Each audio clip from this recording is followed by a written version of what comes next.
I have nods in my throat to think about it. No, you don't want to be there. No, we cannot be there. And yes, we have to continue what the hospital has been doing so well, and we will continue, but we'll face the music when it comes there.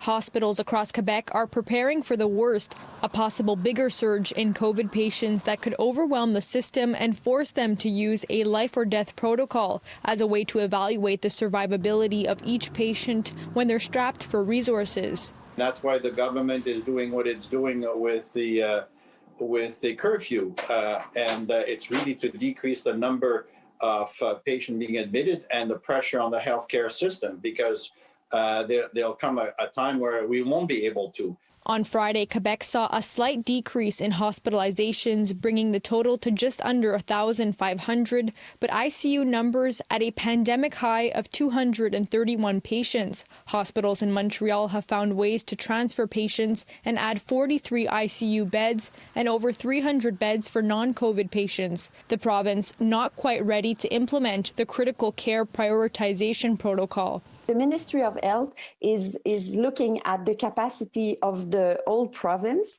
very closely, and they will be able to say at what point we will need to use it. The protocol would be a last resort, and if needed to be applied, it would be active at all hospitals in Quebec to standardize the decisions surrounding which patients would receive care in an ICU, with age not playing a role.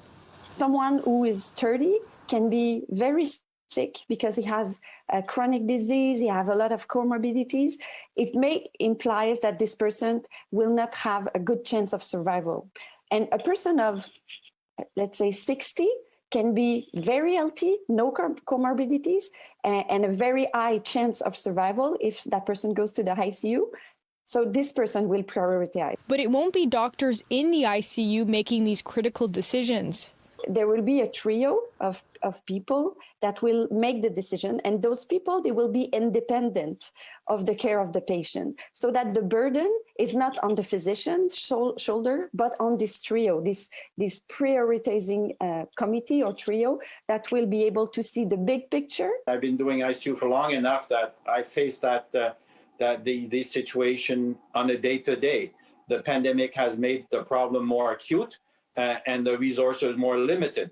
So yes, it's something that we're thinking, and it's something that we want to avoid as much as possible. But the door is open. We will not refuse a patient on the basis of age. We will limit maybe some intervention depending upon the situation. But you can't. I mean, the anxiety of the population is going to be at its maximum. In Montreal, Alyssia Rubertucci, City News.